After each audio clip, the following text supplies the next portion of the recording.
ಶಿವಪುರ ಗ್ರಾಮದ ಮಧ್ಯದಲ್ಲಿ ಒಂದು ಹಳೆಯ ಮನೆ ಇತ್ತು. ಈ ಮನೆ ರಾಮು ಅವರದು. ಅವರು ಬಡವರೂ ಅಲ್ಲ, ಶ್ರೀಮಂತರೂ ಅಲ್ಲ. ಮತ್ತು ಇದೇ ಮನೆಯಿಂದ ಈ ಇಬ್ಬರು ಅಕ್ಕ ತಂಗಿಯರ ಕಥೆ ಆರಂಭವಾಗುತ್ತದೆ. ಒಬ್ಬಳು ಲಕ್ಷ್ಮಿ, ಸಂಸ್ಕಾರದ ಮೂರ್ತಿ.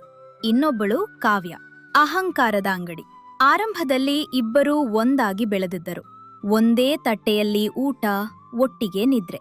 ಆದರೆ ವಯಸ್ಸು ಹೆಚ್ಚಾಗುತ್ತಿದ್ದಂತೆ ಕಾವ್ಯಾಳ ಮನಸ್ಸಿನಲ್ಲಿ ಒಂದು ವಿಚಿತ್ರ ಹಸುಕೆ ಬೆಳೆಯತೊಡಗಿತು. ಗ್ರಾಮದಲ್ಲಿ ಜನರು ಲಕ್ಷ್ಮಿಯನ್ನು ಹೊಗಳುತ್ತಿದ್ದರು. ಲಕ್ಷ್ಮೀ ದೇವಿ ಅಂತಿದ್ದಾಳೆ, ಅಚ್ಚುಮೆಚ್ಚಿನ, ಶಾಂತ ಮತ್ತು ದಯಾಳು. ಹೌದು, ಸರಿ ಮಾತು. ಇಂತಹ ಸೊಸೆ ಸಿಕ್ಕರೆ ಮನೆ ಸ್ವರ್ಗವಾಗುತ್ತದೆ. ಈ ಮಾತುಗಳು ಕಾವ್ಯಾಳ ಕಿವಿಯಲ್ಲಿ ವಿಷವಾಗಿ ಸೇರುತ್ತಿದ್ದವು. ನಾನು ಸುಂದರ, ಚುರುಕು. ಆದರೂ ಎಲ್ಲರೂ ಲಕ್ಷ್ಮಿಯನ್ನೇ ಏಕೆ ಹೊಗಳುತ್ತಾರೆ? ಅವಳ ಬಳಿ ರೂಪವೂ ಇಲ್ಲ, ಬುದ್ಧಿಯೂ ಇಲ್ಲ.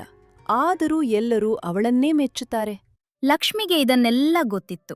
ಆದರೆ ಅವಳು ಮೌನವಾಗಿಯೇ ಇರುತ್ತಿದ್ದಳು. ಏಕೆಂದರೆ ಅವಳಿಗೆ ಕಾವ್ಯ ತನ್ನ ತಂಗಿ ಎಂದು ಭಾಸವಾಗುತ್ತಿತ್ತು. ಸಮಯದೊಂದಿಗೆ ಅವಳು ಅರ್ಥ ಮಾಡಿಕೊಳ್ಳುತ್ತಾಳೆ ಎಂದು ಭಾವಿಸುತ್ತಿದ್ದಳು. ಒಂದು ದಿನ ರಾಮು ಇಬ್ಬರನ್ನೂ ಕರೆದರು. ಮಕ್ಕಳೇ, ಈಗ ನಿಮ್ಮ ಮದುವೆಯ ಸಮಯ ಬಂದಿದೆ. ಲಕ್ಷ್ಮಿ ತಲೆ ತಗ್ಗಿಸಿದಳು. ಕಾವ್ಯಾಳ ಕಣ್ಣಲ್ಲಿ ಹೊಳಪು ಮೂಡಿತು. ಮೊದಲು ಲಕ್ಷ್ಮಿಗೆ ರಾಘವ ಎಂಬವನ ಸಂಬಂಧ ಬಂದಿತ್ತು. ಅವನು ಬಡವನು, ಹೊಲದಲ್ಲಿ ಕೆಲಸ ಮಾಡುತ್ತಿದ್ದನು. ಆದರೆ ಮನಸ್ಸಿನಿಂದ ಒಳ್ಳೆಯವನಾಗಿದ್ದನು.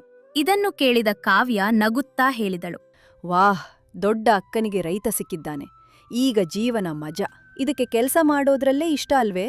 ಲಕ್ಷ್ಮಿ ಏನೂ ಹೇಳಲಿಲ್ಲ. ರಾಮು ಹೇಳಿದರು, ಅವನು ಬಡವನೇ ಇರಬಹುದು, ಆದರೆ ಪರಿಶ್ರಮಿ ಮತ್ತು ಪ್ರಾಮಾಣಿಕ. ಲಕ್ಷ್ಮಿ ಅವನ ಜೊತೆ ಸಂತೋಷವಾಗಿರ್ತಾಳೆ. ಲಕ್ಷ್ಮಿ ಮತ್ತೊಂದು ಕಡೆ, ಸರಿಯಪ್ಪ, ನೀವು ಹೇಗೆ ಹೇಳುತ್ತೀರೋ ಹಾಗೆ. ಕಾವ್ಯಾಳಿಗೆ ವಿಕ್ರಮ್ ಎಂಬ ಶ್ರೀಮಂತ ವ್ಯಾಪಾರಿಯ ಸಂಬಂಧ ಬಂದಿತ್ತು. ಪಕ್ಕಾ ಮನೆ, ಸೇವಕರು, ಎಲ್ಲಾ ಸೌಲಭ್ಯಗಳು ಇದ್ದವು. ಇದನ್ನು ಕೇಳುತ್ತಿದ್ದಂತೆ ಕಾವ್ಯಾಳ ಅಹಂಕಾರ ಹೆಚ್ಚಾಯಿತು. ನೋಡಿದೀರಾ ಅಪ್ಪ, ಯಾರು ಯಾವ ಮಟ್ಟಕ್ಕೆ ಯೋಗ್ಯ ಅಂತ ಅದೃಷ್ಟಕ್ಕೂ ಗೊತ್ತಿದೆ. ರಾಮು ಏನೂ ಹೇಳಲಿಲ್ಲ. ಶೀಘ್ರದಲ್ಲೇ ಮದುವೆಗಳು ನಡೆದವು. ಲಕ್ಷ್ಮಿ ರಾಘವನ ಮನೆಗೆ ಬಂದಳು. ಮನೆ ಚಿಕ್ಕದಾಗಿತ್ತು, ಸರಳ ಜೀವನ. ರಾಘವ ಹೇಳಿದ, ನನ್ನ ಬಳಿ ಹೆಚ್ಚು ಏನೂ ಇಲ್ಲ, ಆದರೆ ನಿನ್ನನ್ನು ಯಾವತ್ತೂ ಕಷ್ಟಪಡಿಸುವುದಿಲ್ಲ. ಲಕ್ಷ್ಮಿ ಹೇಳಿದಳು, ನನಗೆ ನಿಮ್ಮ ಜೊತೆಗೆ ಇದ್ದರೆ ಸಾಕು. ಇನ್ನೊಂದು ಕಡೆ ಕಾವ್ಯ ಐಶ್ವರ್ಯ ಜೀವನವನ್ನ ಅನುಭವಿಸುತ್ತಿದ್ದಳು. ದೊಡ್ಡ ಮನೆ, ಕಾರುಗಳು, ಸೇವಕರು. ಅವಳ ಅಹಂಕಾರ ಇನ್ನಷ್ಟು ಹೆಚ್ಚಾಯಿತು. ಅಯ್ಯೋ ಕಮಲ, ಇಲ್ಲಿ ಬಾ. ನನ್ನ ಕೋಣೆಯನ್ನು ಸರಿಯಾಗಿ ಸ್ವಚ್ಛ ಮಾಡಿಲ್ಲ ಯಾಕೆ? ನಾನು ಬೆಳಿಗ್ಗೆ ಸ್ವಚ್ಛ ಮಾಡಿದ್ದೆ ಮೇಡಮ್. ನಾನು ಸುಳ್ಳು ಹೇಳುತ್ತಿದ್ದೇನೆನಾ? ಕೆಲಸದವಳು ಆಗಿದ್ದರೆ ಹಾಗೆ ಇರಬೇಕು. ಹೋಗಿ ಮತ್ತೆ ಸ್ವಚ್ಛ ಮಾಡು. ಇನ್ನೂ ನನಗೆ ತೆಂಗಿನಕಾಯಿ ನೀರು ತಂದುಕೊಡು. ಹೀಗೆ ಕೆಲವು ತಿಂಗಳು ಕಳೆದವು ಮತ್ತು ಹಬ್ಬ ಬಂದಿತ್ತು. ಇಬ್ಬರೂ ಮನೆಗೆ ಬಂದರು. ಲಕ್ಷ್ಮಿ ಸರಳ ಸೀರೆ ಧರಿಸಿದ್ದಳು. ಕಾವ್ಯ ದುಬಾರಿ ಉಡುಪಿನಲ್ಲಿ ಬಂದಳು. ಕಾವ್ಯ ಲಕ್ಷ್ಮಿಯನ್ನು ಹಾಸ್ಯ ಮಾಡುತ್ತಾ ಹೇಳಿದಳು, ಹೇಳು ಲಕ್ಷ್ಮಿ, ರಾಘವ ನಿನಗೆ ಊಟ ಕೊಡ್ತಾನಾ? ತಾನೇ ತಿನ್ನಲು ಸಿಗೋದಿಲ್ಲ, ನಿನಗೆ ಹೇಗ್ ಕೊಡ್ತಾನೆ? ಲಕ್ಷ್ಮಿಯ ಮನಸ್ಸು ತುಂಬಾ ನೋಯಿತ್ತು. ಆದರೆ ಅವಳು ಮೌನವಾಗಿದ್ದಳು. ಕಾವ್ಯ ಅವಳನ್ನು ಕೆಳಗೆ ಇಳಿಸಿ ಸಂತೋಷಪಟ್ಟಳು. ಲಕ್ಷ್ಮಿಯ ಜೀವನ ಸುಲಭವಾಗಿರಲಿಲ್ಲ. ಬೆಳಗ್ಗೆ ಬೇಗ ಎದ್ದು ಅಡುಗೆ ಮಾಡುವುದು, ರಾಘವ ಜೊತೆ ಹೊಲಕ್ಕೆ ಹೋಗುವುದು, ದಿನಪೂರ್ತಿ ಕೆಲಸ ಮಾಡುವುದು. ಸಂಜೆ ವೇಳೆಗೆ ದಣಿದು ಹೋಗುತ್ತಿದ್ದಳು. ಆದರೆ ಅವಳು ಎಂದಿಗೂ ದೂರು ಹೇಳಲಿಲ್ಲ. ರಾಘವ ಕೇಳಿದ, ಲಕ್ಷ್ಮಿ, ನೀನು ನನ್ನ ಮೇಲೆ ಕೋಪವಿದೆಯಾ? ನಾನು ನಿನಗೆ ಆರಾಮದ ಜೀವನ ಕೊಡಲಾರೆ. ಲಕ್ಷ್ಮಿ, ಅಯ್ಯೋ ಇಲ್ಲ, ನಿಮ್ಮಂತಹ ಪ್ರೀತಿಯ ಗಂಡ ಸಿಕ್ಕಿದ್ರೆ ನನಗೆ ಇನ್ನೇನು ಬೇಕು? ನಾವು ಇಬ್ಬರೂ ಜೊತೆ ಇದ್ದರೆ ಎಲ್ಲವೂ ಸರಿಯಾಗುತ್ತದೆ. ರಾಘವ, ಇಂದು ನಾನು ಅಡುಗೆ ಮಾಡುತ್ತೇನೆ. ನೀವು ಹೇಗೆ ಮಾಡುತ್ತೀರಾ? ನನ್ನ ಹೆಂಡತಿಗೆ ನಾನು ಊಟ ಮಾಡಿಸಬಾರದೆ? ಅವನು ಅಡಿಗೆ ಮಾಡಿ ಅವಳಿಗೆ ತಿನ್ನಿಸುತ್ತಾನೆ. ಒಂದು ದಿನ ಕಾವ್ಯ ಸ್ನಾನ ಮಾಡಿ ಹೊರಗ್ ಬಂದಳು. ಅವಳು ತಲೆಯ ಮೇಲೆ ಪಲ್ಲು ಹಾಕುವುದನ್ನು ಮರೆತಳು. ಅಷ್ಟರಲ್ಲಿ ಅವಳ ಅತ್ತೆ ಮಮತಾ ನೋಡಿದಳು. ನೀನು ಏನೂ ಕಲ್ತು ಬರ್ಲಿಲ್ವೇ? ಸೊಸೆ ಹೇಗಿರಬೇಕು ಗೊತ್ತಿಲ್ವೇ? ನೀನು ಈಗ ಈ ಮನೆಯ ಸೊಸೆ. ಮರ್ಯಾದೆ ಇರ್ಲಿ. ಕ್ಷಮಿಸಿ ಅತ್ತೆ, ನಿನ್ನಂತಹ ಹುಡುಗಿಯನ್ನು ನನ್ನ ಮಗನಿಗೆ ಮದುವೆ ಮಾಡಿದ್ದು ದೊಡ್ಡ ತಪ್ಪು. ಇದನ್ನು ಕೇಳಿ ಕಾವ್ಯಾಳ ಮನಸ್ಸು ಮುರಿದು ಹೋಯಿತು. ವಿಕ್ರಮ್ ಅವಳಿಗೆ ಪ್ರೀತಿ ಕೊಡ್ಲಿಲ್ಲ. ಒಂದು ದಿನ ಕಾವ್ಯ ಕೇಳಿದಳು, ನೀನು ನನ್ನಿಗೆ ಸಮಯ ಯಾಕೆ ಕೊಡೋದಿಲ್ಲ? ವಿಕ್ರಮ್ ಹೇಳಿದ, ನೀನ್ ಹೆಂಗಸು, ಹೆಂಗಸ್ನಂತೆ ಇರು, ಹೆಚ್ಚು ಪ್ರಶ್ನೆ ಬೇಡ. ಕಾವ್ಯಾಳ ಅಹಂಕಾರ ಒಡೆದು ಹೋಯಿತು. ವಿಕ್ರಮ್ನ ವ್ಯವಹಾರದಲ್ಲಿ ದೊಡ್ಡ ನಷ್ಟ ಉಂಟಾಯಿತು. ಅವನು ಆತಂಕದಿಂದ ತನ್ನ ತಾಯಿಗೆ ಹೇಳಿದನು, ಅಮ್ಮ, ಅಂಗಡಿಯಲ್ಲಿ ತುಂಬಾ ದೊಡ್ಡ ನಷ್ಟವಾಗಿದೆ. ಬಂದಿದ್ದ ದೊಡ್ಡ ಆರ್ಡರ್ ಅನ್ನು ಕ್ಲೈಂಟ್ ಅಕಸ್ಮಾತ್ ರದ್ದು ಮಾಡಿಬಿಟ್ನು. ಅದಕ್ಕಾಗಿ ನಾವು ಸಾಲ ಪಡೆದು ತುಂಬಾ ಹಣ ಹೂಡಿಕೆ ಮಾಡಿದ್ದೇವೆ. ಈಗ ನಾವು ಸಂಪೂರ್ಣ ಸಾಲದಲ್ಲಿ ಮುಳುಗಿದ್ದೇವೆ. ತಾಯಿ ಅವನನ್ನು ಸಮಾಧಾನಪಡಿಸುತ್ತಾ ಹೇಳಿದರು. ಮಗ, ಚಿಂತಿಸ್ಬೇಡ. ಬೇಗ ಎಲ್ಲವೂ ಸರಿಯಾಗುತ್ತದೆ. ವ್ಯವಹಾರದಲ್ಲಿ ಏರುಪೇರು ಸಾಮಾನ್ಯ. ಹೀಗೆ ಕೆಲವು ದಿನಗಳು ಕಳೆದವು. ಆದರೆ ವಿಕ್ರಮ್ನ ಪರಿಸ್ಥಿತಿ ಇನ್ನಷ್ಟು ಕೆಟ್ಟಿತು. ಜನರು ತೆಗೆದುಕೊಂಡ ಸಾಲವನ್ನು ಸಮಯಕ್ಕೆ ಹಿಂದಿರುಗಿಸಲಿಲ್ಲ. ಇದರಿಂದ ಮಮತಾ ಅವರ ವರ್ತನೆಯು ಕಾವ್ಯಾಳ ಕಡೆ ಬದಲಾಗತೊಡಗಿತು. ಸೊಸೆ, ಈಗ ಈ ಆಭರಣಗಳು, ಅಲಂಕಾರಗಳನ್ನು ಕಡಿಮೆ ಮಾಡು. ಪರಿಸ್ಥಿತಿಯನ್ನು ಅರ್ಥ ಮಾಡಿಕೊ. ಈ ಆಭರಣಗಳನ್ನು ನನಗೆ ಕೊಡು. ಅವು ಅಗತ್ಯದಲ್ಲಿ ಉಪಯೋಗವಾಗುತ್ತವೆ. ಹೀಗೆ ಕಾವ್ಯ ತನ್ನ ಎಲ್ಲಾ ಆಭರಣಗಳನ್ನು ತೆಗೆದು ಅತ್ತೆಗೆ ಕೊಟ್ಟಳು. ಒಮ್ಮೆ ರಾಣಿಯಂತೆ ಬದುಕುತ್ತಿದ್ದ ಕಾವ್ಯಾಳ ಪರಿಸ್ಥಿತಿ ನಿಧಾನವಾಗಿ ಕೆಲಸದಾಳಿಯಂತಾಯಿತು. ಇನ್ನೊಂದು ಕಡೆ ರಾಘವ ಒಂದು ಹೊಸ ನಿರ್ಧಾರ ತೆಗೆದುಕೊಂಡನು. ಅವನು ಹೇಳಿದನು, ಲಕ್ಷ್ಮಿ, ಈಗ ನಾವು ಕೇವಲ ಬೆಳೆ ಮೇಲೆ ಬದುಕಲು ಸಾಧ್ಯವಿಲ್ಲ. ಇನ್ನೇನಾದರೂ ಮಾಡಬೇಕು. ಲಕ್ಷ್ಮಿ ಅವನಿಗೆ ಧೈರ್ಯ ತುಂಬುತ್ತಾ ಹೇಳಿದಳು. ನೀವು ಹೇಗೆ ಹೇಳುತ್ತೀರೋ ಹಾಗೆ ಮಾಡೋಣ. ನಾನು ನಿಮ್ಮ ಜೊತೆ ಇದ್ದೇನೆ. ರಾಘವ ಹೇಳಿದನು. ಹಾಗಾದರೆ ನಾನು ನಗರದಲ್ಲಿ ಒಂದು ಚಿಕ್ಕ ಅಂಗಡಿ ಬಾಡಿಗೆಗೆ ತೆಗೆದುಕೊಳ್ಳುತ್ತೇನೆ. ನಾವು ಹೊಲದಲ್ಲಿ ಬೆಳೆದ ತಾಜಾ ತರಕಾರಿಗಳನ್ನು ಅಲ್ಲಿ ಮಾರೋಣ. ಇದರಿಂದ ನಮಗೆ ಹೆಚ್ಚು ಲಾಭ ಸಿಗುತ್ತದೆ. ಲಕ್ಷ್ಮಿ ಸಂತೋಷದಿಂದ ಹೇಳಿದಳು. ಅದು ತುಂಬಾ ಒಳ್ಳೆಯ ಆಲೋಚನೆ. ನಾವು ತುಂಬಾ ಪರಿಶ್ರಮ ಮಾಡೋಣ. ಹೀಗೆ ಇಬ್ಬರೂ ಸೇರಿ ಕೆಲಸ ಪ್ರಾರಂಭಿಸಿದರು. ಒಂದು ದಿನ ಸಂಜೆ ರಾಘವ ತರಕಾರಿಗಳನ್ನು ಮಾರಿಕೊಂಡು ಮನೆಗೆ ಬಂದನು. ಓ ಲಕ್ಷ್ಮಿ, ಹೊರಗೆ ಬಾ. ಲಕ್ಷ್ಮಿ ಹೊರಗೆ ಬಂದಳು. ಏನಾಯ್ತು? ನೀವು ತುಂಬಾ ಖುಷಿಯಾಗಿ ಕಾಣಿಸುತ್ತಿದ್ದೀರಿ. ರಾಘವ ಸಂತೋಷದಿಂದ ಹೇಳಿದನು. ಇಂದು ನಾನು 10,000 ರೂಪಾಯಿ ಮೌಲ್ಯದ ತರಕಾರಿಗಳನ್ನು ಮಾರಿದ್ದೇನೆ. ಲಕ್ಷ್ಮಿ ಆಶ್ಚರ್ಯದಿಂದ, ನಿಜವಾ? ಇದು ತುಂಬಾ ಸಂತೋಷದ ವಿಷಯ. ಇದರಲ್ಲಿ ನಿನ್ನ ಪಾತ್ರ ತುಂಬ ದೊಡ್ಡದು. ನೀನು ನನ್ನ ಜೊತೆ ಇರದಿದ್ದರೆ ಇದು ಸಾಧ್ಯವಾಗುತ್ತಿರಲಿಲ್ಲ.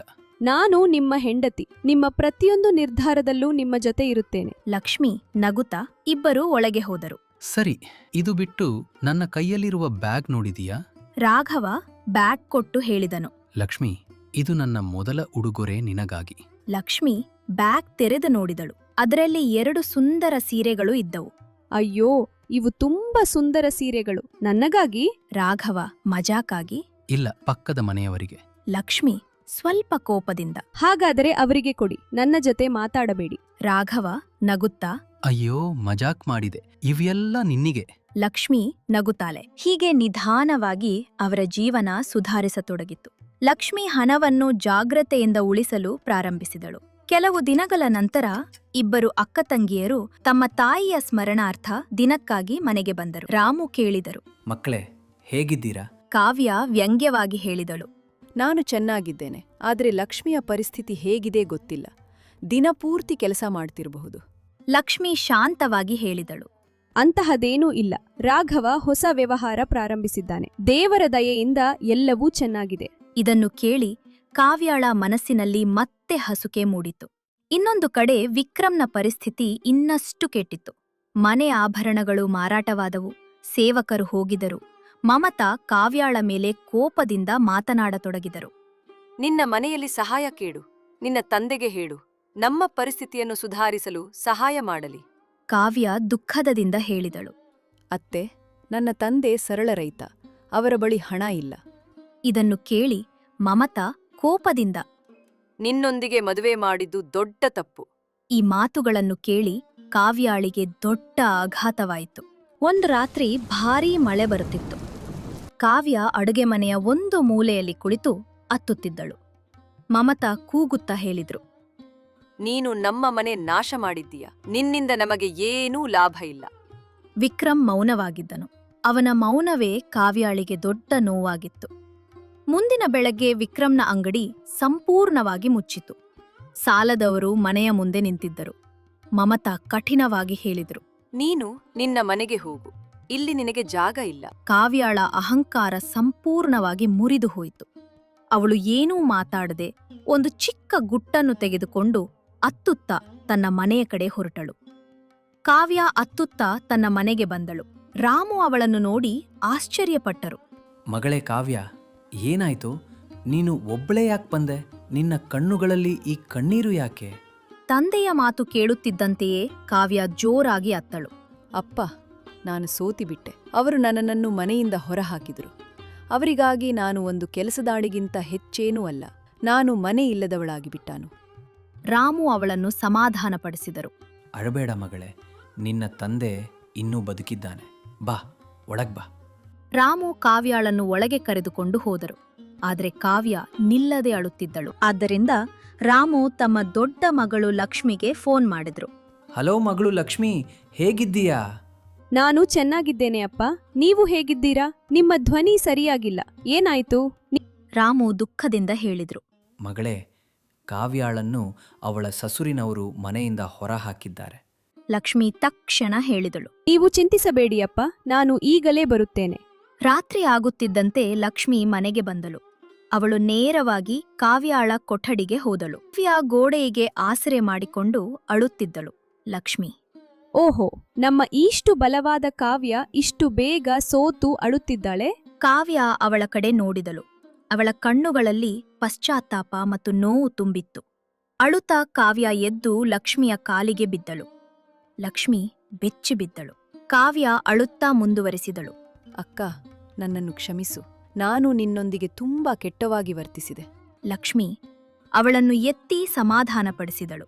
ಕಾವ್ಯ ಹೇಳಿದಳು. ದೇವರು ನನಗೆ ಶಿಕ್ಷೆ ಕೊಟ್ಟಿದ್ದಾನೆ. ನಾನು ನಿನ್ನನ್ನು ಯಾವಾಗಲೂ ಕೆಳಗೆ ನೋಡಿದೆ. ನಿನ್ನ ಬಡತನವನ್ನು ಹಾಸ್ಯ ಮಾಡಿದೆ. ಆದರೆ ಇಂದು ನಾನು ಖಾಲಿ ಕೈಯಲ್ಲಿದ್ದೇನೆ. ಇದು ನನ್ನ ಕರ್ಮದ ಫಲ. ನನಗೆ ಈಗ ಅರ್ಥವಾಗಿದೆ. ಹಣವಲ್ಲ, ಮನುಷ್ಯನೇ ದೊಡ್ಡದು.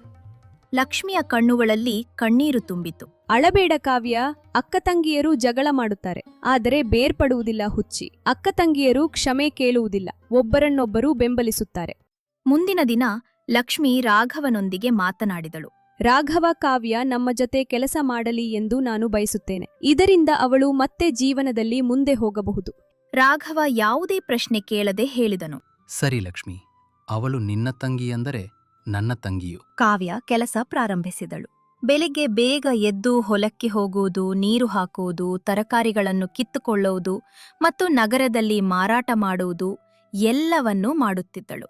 ಅವಳ ಕೈಗಳು ನೋಯುತ್ತಿದ್ದವು, ದೇಹ ದಣಿಯುತ್ತಿತ್ತು. ಒಂದು ದಿನ ಅವಳು ಅಳುತ್ತಾ ಹೇಳಿದಳು. ನಾನು ಇದನ್ನು ಮಾಡಲಾಗುವುದಿಲ್ಲ ಲಕ್ಷ್ಮಿ. ನಾನು ನಿನ್ನಷ್ಟು ಬಲವಾಗಿಲ್ಲ. ಲಕ್ಷ್ಮಿ ಶಾಂತವಾಗಿ ಹೇಳಿದಳು. ಹೆದರಬೇಡ ಕಾವ್ಯ, ನಾನು ಕೂಡ ಇದೇ ರೀತಿಯಾಗಿ ಕಲಿತೆ, ನೀನೂ ಕಲಿಯುತ್ತೀಯ. ಕೆಲವು ದಿನಗಳ ನಂತರ ಕಾವ್ಯ ಹಣವನ್ನು ಸಂಗ್ರಹಿಸಿ ಒಂದು ರೆಸ್ಟೋರೆಂಟ್ ತೆರೆಯಲು ನಿರ್ಧರಿಸಿದಳು. ಲಕ್ಷ್ಮಿ ಮತ್ತು ರಾಘವ ಅವಳಿಗೆ ಸಹಾಯ ಮಾಡಿದರು. ಹೀಗೆ ಇಬ್ಬರು ಸೇರಿ ನಗರದಲ್ಲಿ ಒಂದು ರೆಸ್ಟೋರೆಂಟ್ ಆರಂಭಿಸಿದರು. ಅದು ತುಂಬಾ ಯಶಸ್ವಿಯಾಯಿತು. ಒಂದು ದಿನ ವಿಕ್ರಮ್ ರಾಮು ಅವರ ಮನೆಗೆ ಬಂದನು. ನಮಸ್ತೆ ಮಾವ, ಕಾವ್ಯ ಎಲ್ಲಿದ್ದಾಳೆ? ರಾಮು ಕೋಪದಿಂದ ಹೇಳಿದರು. ಈಗ ನಿನಗೆ ಕಾವ್ಯಾಳ ಜೊತೆ ಏನ್ ಕೆಲ್ಸ? ಅವಳಿಗೆ ಕೊಟ್ಟ ನೋವು ಸಾಕಾಗ್ಲಿಲ್ವಾ? ವಿಕ್ರಮ್ ತಲೆ ತಗ್ಗಿಸಿ ಹೇಳಿದನು. ನನ್ನಿಂದ ದೊಡ್ಡ ತಪ್ಪಾಗಿದೆ. ನಾನು ಅವಳನ್ನು ಹಿಂತಿರುಗಿ ಕರೆದುಕೊಂಡು ಹೋಗಲು ಬಂದಿದ್ದೇನೆ. ರಾಮು ಗಂಭೀರವಾಗಿ ಹೇಳಿದರು. ತಪ್ಪು ಮತ್ತು ಸರಿ ಅರಿಯದವನು ನನ್ನ ಮಗಳನ್ನು ಮತ್ತೆ ಹೇಗೆ ನೋಡ್ಕೊಳ್ತಾನೆ? ಅಷ್ಟರಲ್ಲಿ ಲಕ್ಷ್ಮಿ ಮತ್ತು ಕಾವ್ಯ ಅಲ್ಲಿ ಬಂದರು. ವಿಕ್ರಮ್ ಹೇಳಿದನು. ಕಾವ್ಯ, ನನ್ ಜೊತೆ ಬಾ. ಲಕ್ಷ್ಮಿ ಕೋಪದಿಂದ. ಇನ್ನೂ ನಿನ್ನ ಮನಸ್ಸು ತುಂಬಲಿಲ್ಲವಾ? ವಿಕ್ರಮ್. ನೀನ್ ಮಧ್ಯೆ ಬಾರ್ದಿರು. ನಾನು ಕಾವ್ಯಾಳ ಜೊತೆ ಮಾತ್ನಾಡುತ್ತಿದ್ದೇನೆ. ಕಾವ್ಯ ಗಟ್ಟಿಯಾಗಿ ಹೇಳಿದಳು. ಮಿಸ್ಟರ್ ವಿಕ್ರಮ್, ತಮಗೆ ತಕ್ಕ ರೀತಿಯಲ್ಲಿ ಮಾತಾಡಿ. ನೀವು ನನ್ನ ಅಕ್ಕನ ಜೊತೆ ಮಾತನಾಡುತ್ತಿದ್ದೀರಿ. ಈಗ ನನಗೆ ಹೇಳಿ, ಈಗ ನಿಮಗೆ ನನ್ನ ನೆನಪು ಯಾಕೆ ಬಂತು? ನನ್ನ ತಪ್ಪು ನನಗೆ ತಿಳಿದು ಬಂದಿದೆ. ನಾನು ನಿನ್ನನ್ನು ಹಿಂತಿರುಗಿ ಕರೆದುಕೊಂಡು ಹೋಗಲು ಬಯಸುತ್ತೇನೆ. ಕಾವ್ಯ ಕೋಪದಿಂದ. ಇದು ಯಾವ ಹಾಸ್ಯ? ಈಗ ನನ್ನ ಬಳಿ ಹಣ ಬಂದಿದೆ ಅಂತ ನಿಮಗೆ ನನ್ನ ನೆನಪು ಬಂತಾ? ನೀವು ಸ್ವಾರ್ಥಿ ವ್ಯಕ್ತಿ. ಇಲ್ಲಿಂದ ಹೋಗಿ, ಇಲ್ಲವಾದ್ರೆ ನಾವು ನಿಮಗೆ ಹೊರಗೆ ಕಳುಹಿಸಬೇಕಾಗ್ತದೆ. ವಿಕ್ರಮ್ ಕೋಪದಿಂದ ಅಲ್ಲಿಂದ ಹೊರಟು ಹೋದನು. ಈ ಘಟನೆ ನಂತರ ಲಕ್ಷ್ಮಿ ಮತ್ತು ರಾಘವ ಕಾವ್ಯಾಳಿಗಾಗಿ ಒಳ್ಳೆಯ ಹುಡುಗನನ್ನು ಹುಡುಕಿದರು. ಕೆಲವು ದಿನಗಳ ನಂತರ ಅವರು ಕಾವ್ಯಾಳ ಮದುವೆಯನ್ನು ಕೃಷ್ಣ ಎಂಬ ಒಳ್ಳೆಯ ವ್ಯಕ್ತಿಯೊಂದಿಗೆ ನೆರವೇರಿಸಿದರು. ಹೀಗೆ ಇಬ್ಬರು ಅಕ್ಕತಂಗಿಯರು ತಮ್ಮ ಜೀವನದಲ್ಲಿ ಸಂತೋಷವಾಗಿ ಬದುಕಿದರು.